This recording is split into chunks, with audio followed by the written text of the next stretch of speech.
ওয়ালাইকুম আসসালাম রহমতুল্লাহ বরকাতুহ।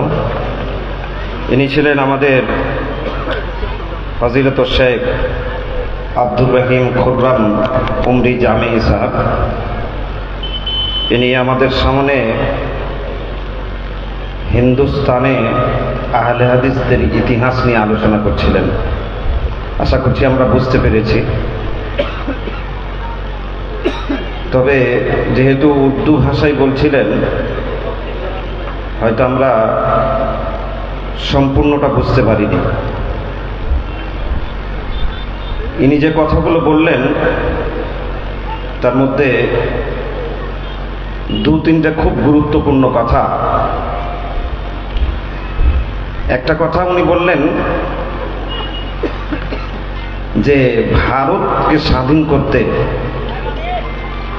হিন্দুস্তানে আহলে হাদিসেরা 5 লক্ষ আহলে হাদিসের কুরবানি দিয়েছে। 5 লক্ষ আহলে হাদিস শহীদ হয়েছেন। তোর মধ্যে 1.5 লক্ষ ছিলেন উলামায়ে কেরাম।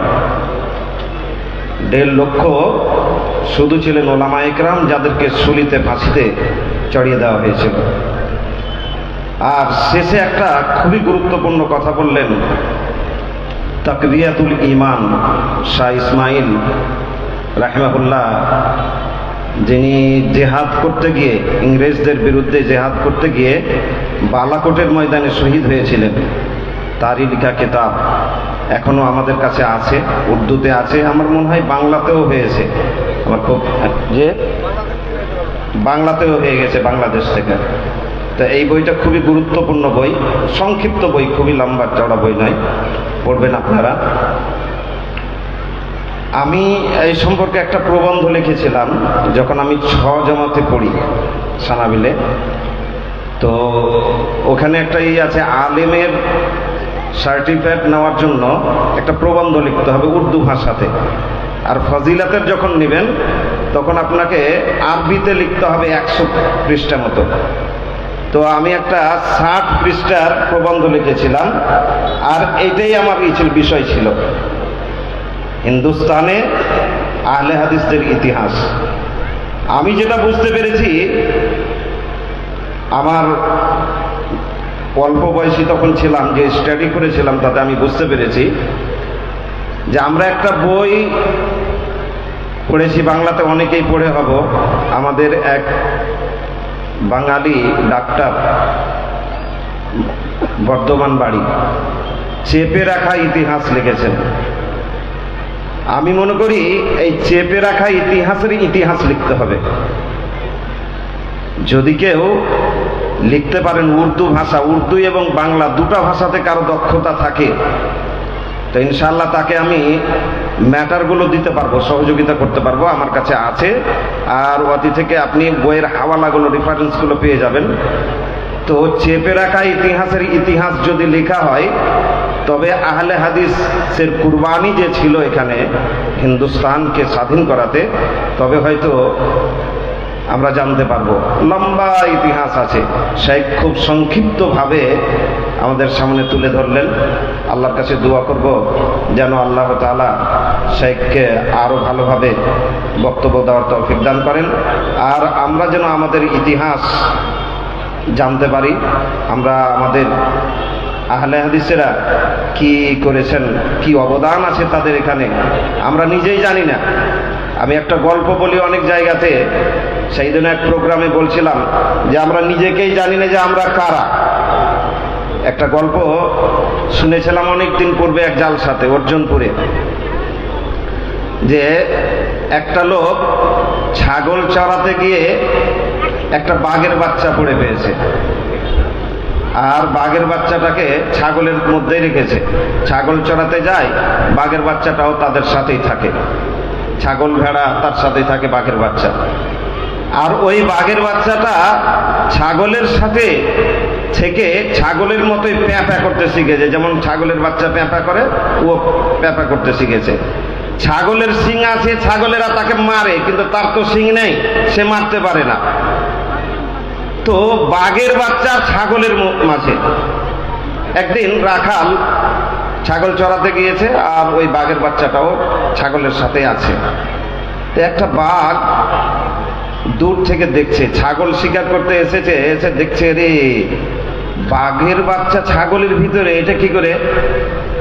আর ছাগলে তাকে শিং মারছে, আর ও কিছুই বলছে না, প্যাঁপা করছে আর পালাচ্ছে, এটা কি করে হয়? তো আমি শিকার ছাগলের বাচ্চাকে করব না, আমি বাঘের বাচ্চাটাকে আগে শিকার করব। বাঘের বাচ্চাকে শিকার করলো, তাকে নিয়ে গেল ধরে, আর নিয়ে গিয়ে জঙ্গলের মাঝে একটা ইঁদারা ছিল, বড় কূপ ছিল, সেই কূপের কাছে নিয়ে গিয়ে দেখালো যে দেখো তোমার চেহারা আর আমার চেহারা এক নয়। তার কাছে আয়না ছিল না, কিন্তু পানি ছিল, পানিতে দেখালো যে দেখো তোমার চেহারা আর আমার চেহারা এক। বলছে হ্যাঁ। বলছে আমি যেমন করে আওয়াজ করবো তুমি করে চিৎকার করছে, একটা আওয়াজ করে দেখালো, সেও পারছে। বলছে হ্যাঁ ঠিক। তো বলছে তুমিও বাঘের বাচ্চা? বলছে না না না, আমি বাঘের বাচ্চা নয়, আমি ভেড়ার বাচ্চা, ছাগলের বাচ্চা। বলছে না তুমি ভেড়ার বাচ্চা, ছাগলের বাচ্চা নয়, তুমি বাঘের বাচ্চা। তারপরে বলছে যাও তুমি এখন, আর গিয়ে ওই যে ছাগলগুলো তোমাকে শিং মারছিল ওখানে গিয়ে এইরকম আ করে আওয়াজ করে তুমি লাফ দাও, দেখো ছাগলও পালাবে, ছাগলের রাখালও পালাবে। গেল, আর যাওয়ার পরে লাফ দিয়ে যখন সেখানে পড়লো সব পালিয়ে গেল, কেউ থাকলো না। আমার বলার উদ্দেশ্য কিসসা, এই ঝুটা মিথ্যা কিসসা আপনাদের সামনে বলা উদ্দেশ্য নাই, এখানে একটা শিক্ষা আছে, এই শিক্ষাটা বলার উদ্দেশ্য হচ্ছে যে ওই বাঘটা ওই বাচ্চাটাকে চিনাতে পেরেছিল, বাঘের বাচ্চাকে, যে তুমি বাঘের বাচ্চা। কিন্তু আফসোস যে আমাদের এলাকা হচ্ছে আহলে হাদিসের এলাকা। আমার জানা মতে সারা বিশ্বে আহলে হাদিস নামে এত লোক এক জায়গাতে নেই।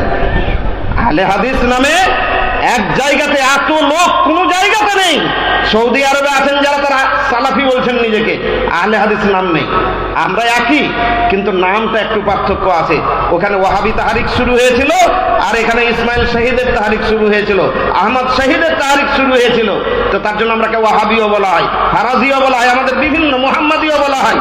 তো বাঘের বাচ্চাটা চিনাতে পেরেছিল যে তুমি বাঘের বাচ্চা, কিন্তু আমরা আমাদের এলাকার লোকেরাকে চিনাতে পারিনি যে তোমরা আহলে হাদিসের বাচ্চা। আহলে হাদিসের বাচ্চা অমুক জমাতে আছে, অমুক দলে আছে, অমুক ফ্রন্টে আছে, আর বলছে আমি অমুক দলের লোক, অমুক জামাতের লোক, ইসলামী অমুক তমুক। আর ও কিন্তু আহলে হাদিসের ঘরে পয়দা হয়েছে, সে হাত কিন্তু ওপরে তুলে, সে হাত এখানে বাঁধে, সে কিন্তু মুহাম্মদুর রাসূলুল্লাহ সাল্লাল্লাহু আলাইহি ওয়াসাল্লামের অনুসরণ করার চেষ্টা করে, কিন্তু সে বলে যে আমি অমুক জামাতের লোক। কিন্তু আসলে সে অমুক জামাতের লোক নয়, এটা তাদের দুর্বলতা নয়, দুর্বলতা হচ্ছে আমার এলাকার আহলে হাদিস উলামায়ে কেরামের। আমাদের দুর্বলতা, আমরা যদি ইতিহাস ভালো করে তদন্ত করে দেখি তো আমাদের পশ্চিম বাংলার যত আহলে হাদিস স্বাধীনতাতে প্রাণ দিয়েছিল, অত আহলে হাদিস কোন জায়গাতে প্রাণ দেয়নি। এক সাদেকপুর পাটনা আর পশ্চিম বাংলার আহলে হাদিস সবচেয়ে বেশি জান দিয়েছিল, প্রাণ দিয়েছিল। কিন্তু আমরা সব নিজের ইতিহাসকে ভুলে গিয়েছি, আমরা নিজের ইতিহাস সম্পর্কে জানি না যে আমরা কারা, আমরা অন্যদের দলে ভিড়ে আছি, আমরা নিজেকে আহলে হাদিস বলে করতে পারছি না। একটা ঘটনা আমার সাথে হয়েছিল, একদিন ডাক বাংলাতে দাঁড়িয়ে আছি বাস স্ট্যান্ডে, তো আমার এক ছাত্র দিল্লি থেকে এলো, সানাবিলে পড়ে, এসে আমরা দুজনে গল্প করছি। ইতিমধ্যে একটা লোক আমাদের গল্প কিছু শোনার পরে এসে বলছে আপনি কোন সংগঠনের লোক নাকি? আমি বলছি হ্যাঁ সংগঠনের লোক। বলছে কোন সংগঠন করেন? আমি বলছি আহলে হাদিস সংগঠন করি। তো বলছে তাবলিগ জামাতটা? আমি বলছি আরে ভাই তাবলিগ জামাত আলাদা আর আহলে হাদিস আলাদা। তো বলছে জামাতে ইসলামীটা নাকি? আমি বলছি জামাতে ইসলামী আলাদা আর আহলে হাদিস আলাদা। লোকটার বাড়ি কোথায় জানেন? লোকটার বাড়ি হচ্ছে ধুলিয়ানে, মশলাপট্টি আছে, ওখানে একটা মসজিদ আছে কয়েক তলা, ওই মসজিদের আশেপাশে ওখানেই বাড়ি আছে। বলছে ওই মসজিদের আমি মুসাল্লি। তো ধুলিয়ান শামসেরগঞ্জ ফারাক্কা যেখানে আহলে হাদিসের গড়, আহলে হাদিস ছাড়া হানাফি বা অন্য কেউ নেই, আর সেখানকার লোক চিনে না যে আহলে হাদিস কি, জানে না যে আহলে হাদিস কারা। বলছে আহলে হাদিসকে বলছে জামাতে ইসলামী আর তাবলিগি জামাত। আফসোস দিনী ভাই সকল, যেটা বলছিলাম যে দরকার আছে, আমরা কিছুই করতে পারিনি। আমরা এই কয়েকশো লোক জড়ো করেছি, বা আমরা কিছু কর্মী 200-300 করে এক এক ব্লকে কর্মী করতে পেরেছি, কিছুই করতে পারিনি। অনেক বাকি আছে, আমাদের কাজ শুরু হয়েছে, আমাদেরকে অনেক কাজ করতে হবে, আমাদেরকে এগিয়ে যেতে হবে। চলুন আমরা এগিয়ে যাবো ইনশাআল্লাহ, আমরা আরো কাজ করব। আল্লাহ তাআলার কাছে তৌফিক চাইবো, আল্লাহ তাআলা যেন আমাদেরকে আহলে হাদিস কি জিনিস ভালো করে চিনার আর সেই অনুযায়ী আমল করার তৌফিক দান করেন। আমরা প্রকৃত আহলে হাদিস যারা, তারা হচ্ছে মুহাম্মদুর রাসূলুল্লাহ সাল্লাল্লাহু আলাইহি সাল্লাম এবং তার সাহাবায়ে কেরামের খাঁটি অনুসারী। আমাদের পূর্বপুরুষ যারা ছিলেন এই রাস্তাতেই চলেছেন, মানহাজে সালাফ যেটাকে বলা হয়, সালাফে সালেহিনের পথ, সেটাকে তারা বুকে লাগিয়ে রেখেছিলেন। আমরাও তাদেরই অনুসারী। আল্লাহর কাছে দোয়া করব আল্লাহ তাআলা যেন আমাদেরকে সেই অনুযায়ী চলার তৌফিক দান করেন। এখন তো আজান হবে নাকি? হ্যাঁ, তো এখন আর 5 মিনিট সময় আছে, 5 মিনিট পরে এশার সালাতের জন্য আজান হবে। এখন আবুল কাসেম নামের একজন ভাই একটা ইসলামী সঙ্গীত পেশ করবে, ওই ভাই আসুন, আর তারপরে ইনশাল্লাহ আজান হবে। আপনারা যারা প্রস্তুত নন তারা প্রস্তুত হয়ে যান, ওযু করুন, তারপরে ইনশাল্লাহ জামাত হবে। আসুন।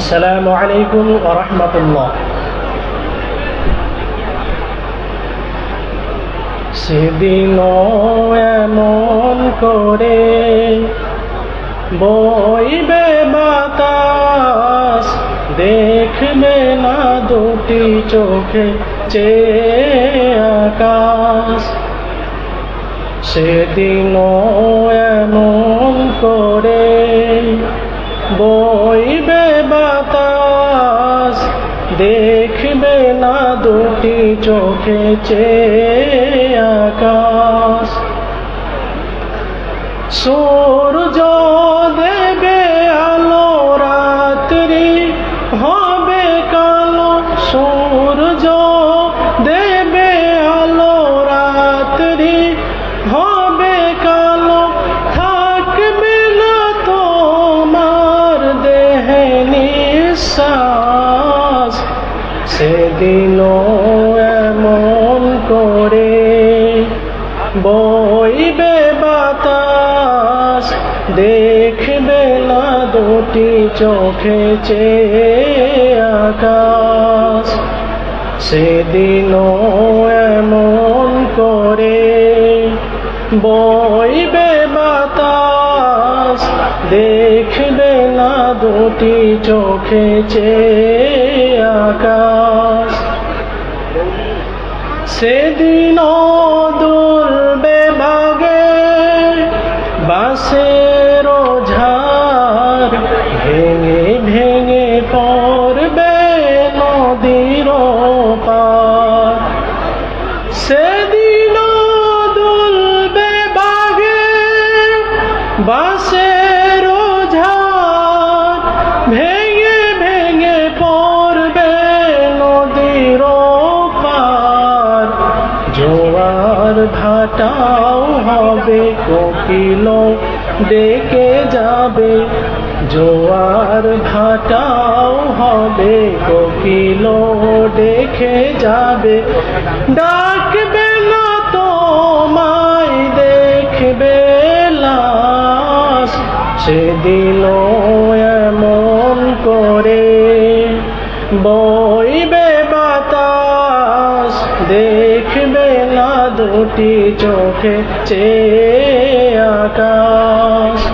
সেদিনও এমন করে বইবে বাতাস, দেখবে না দুটি চোখে চেয়ে আকাশ।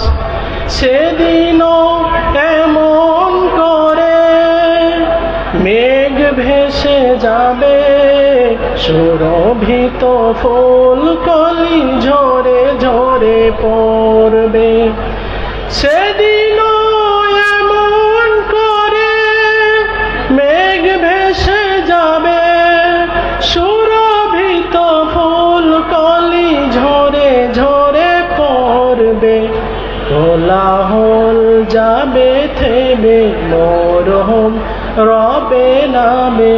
কোলাহল যাবে থেমে, মরহম রবে নামে। নিঝুম গোরস্থানে হবে আবাস।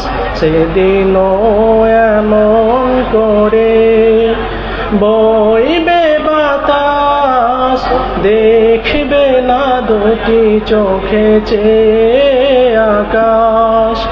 সেদিনও এমন করে বইবে বাতাস, দেখবে না দুটি চোখে চেয়ে আকাশ। আসসালামু আলাইকুম।